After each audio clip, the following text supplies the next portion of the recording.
علی بھی اگلا سوال ہے. علی بھائی سے ہم نے کئی ایک ویڈیو میں سنا ہے کہ کالے رنگ کا کڑھائی والا کرتا پہننا سنت مبارکہ ہے. اسی ضمن میں علی بھائی سے ریکویسٹ ہے کہ کسی دن کڑھائی والا جوڑا پہن کر سنت مبارکہ پر عمل کریں پلیز. اسی جوڑے میں ویڈیو بھی ریکارڈ کروائیں. شکریہ. اچھا جی, میں نے کہا شکر ہے وہ پنجابی شعر نہیں لکھ دیا کالی قمیض والا.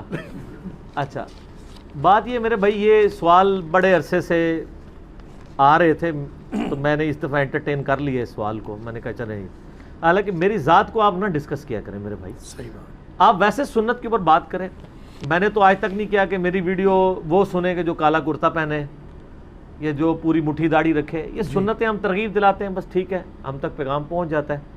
کالے کپڑے تو میں نے کئی دفعہ یہاں پہ پہن کے میں نے ریکارڈنگ کرائی. باقی رہا کڑھائی والا, تو شروع کی میری ایک آدھ ویڈیو ہے.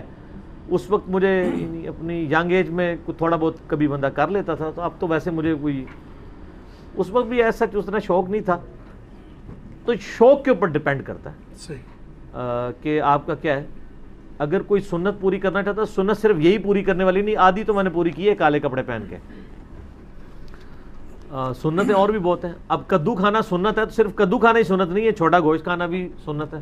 اور نبی الاسلام تو وہ بھنا ہوا بکری کا گوشت کھایا کرتے تھے. جی.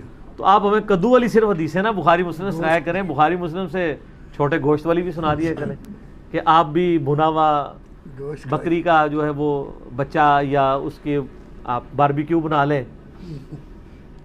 تو یہ بات بالکل ٹھیک ہے کہ صحیح مسلم میں حدیث ہے, نبی علیہ السلام کی وفات کے بعد سیدہ اسماء بنت ابی بکر, جو نبی علیہ السلام کی سالی لگتی تھی, سیدہ عائشہ کی بڑی بہن, انہوں نے ایک کالے کلر کا جبہ نکالا, کسروانی تیالسی, یعنی پرشین امپائر کا تیالسی جبہ. پرشین امپائر کالا جبہ استعمال کر, جس طرح آج میں کہوں سندھی اجرک, تو مجھے اس کے ساتھ ریڈ کلر بولنے کی ضرورت نہیں ہے. بے شک وہ ریڈ ہی ہوتی ہے.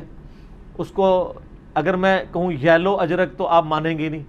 تو کسروانی تیالسی کا مطلب ہے کالا جبہ, اور اس میں الفاظ ہیں کہ ریشم کی گوٹ لگی ہوئی تھی اس کے اوپر, دامن کے اوپر, اس جگہ پہ, یہاں پہ.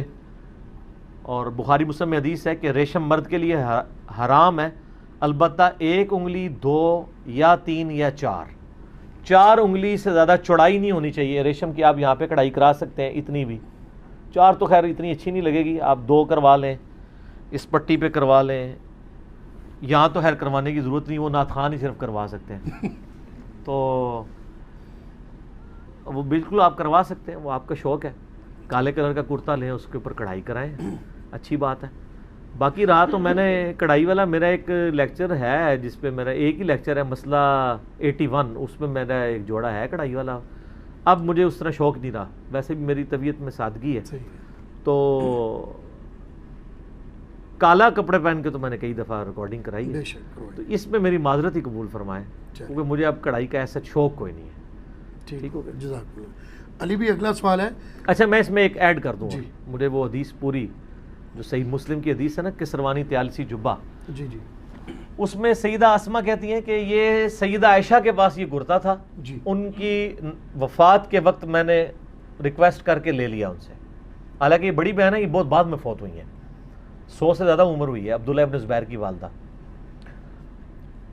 اور اس میں الفاظ ہیں مسلم شریف کے کہ نبی علیہ السلام اسے پہنا کرتے تھے اور ہم اس کا دھون مریضوں کو شفا کے لیے پلاتے ہیں. جی, نبی علیہ السلام کے تبرکات کا یعنی یہ وسیلہ, اس طریقے سے اس سے آپ فیض حاصل کر سکتے ہیں. صحیح.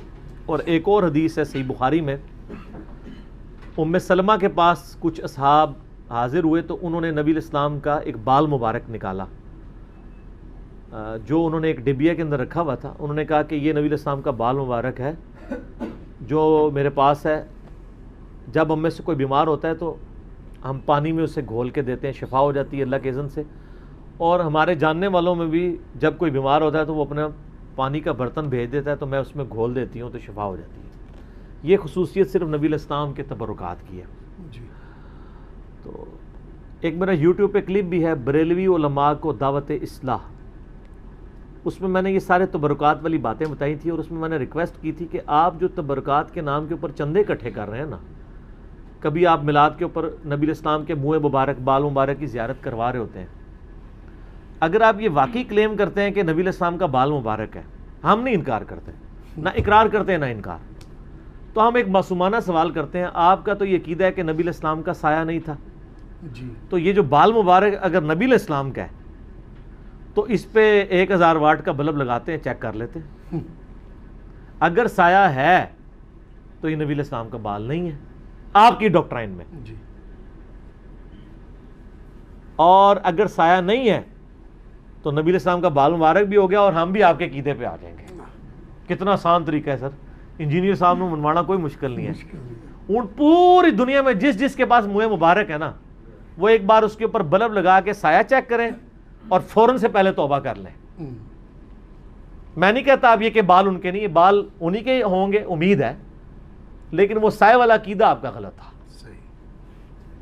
اور اب یہ بھی نہیں کہہ سکتے کہ جی جب تک حضور کے ساتھ یہ جسم مبارک پہ تھے اس وقت تک سایہ نہیں تھا تو الگ ہو کے ہوا ہے، نہیں نا، آپ تو کہتے ہیں وہ ایک بال جو ہے وہ آج تک اگ رہا ہے اور گچھے بنے ہوئے ہیں، اور کہتے ہیں جی وہ یا تو نبی کا یہ عقیدہ ہے ہمارا، دیکھیں بال بھی آج تک زندہ ہے، اور ایک یوٹیوب پہ بھی ایک جعلی سی ایک ویڈیو چل رہی ہے، وہ اتنی لمبی سی گت رکھی ہوئی ہے، یار قوم کو کس طرف لگایا ہوا ہے ان لوگوں نے۔ تو اگر وہ نبی علیہ السلام کے بال مارے ہیں وہ دیکھ لیں، اس کا تو پورا سایہ نیچے نظر آ رہا ہوتا ہے، اور 100 گاڑیوں کا قافلہ جا رہا ہے اس کو لے کے، اتنے لمبے بال کس طرف لگا دیے۔ نبی علیہ السلام کی قبر مبارک کی تصویریں نیٹ کے اوپر چڑھی ہیں، وہ مولانا روم کا مزار ہے جو نبی علیہ السلام قبر مبارک کر کے جس پہ گرین سی پگڑی ڈالی ہوئی ہے انہوں نے، چل رہی ہیں چیزیں، جھوٹ کے اوپر سارے معاملات چل رہے ہیں۔ تو یہ مجھے وہ نہیں بالوں سے یاد آیا کہ یا آپ سائے کا انکار کریں تو یا پھر بالوں کا انکار کریں۔ اب دیکھتے ہیں کہ اس کا جواب کیا آتا ہے۔ ٹھیک ہوگا، جزاک اللہ۔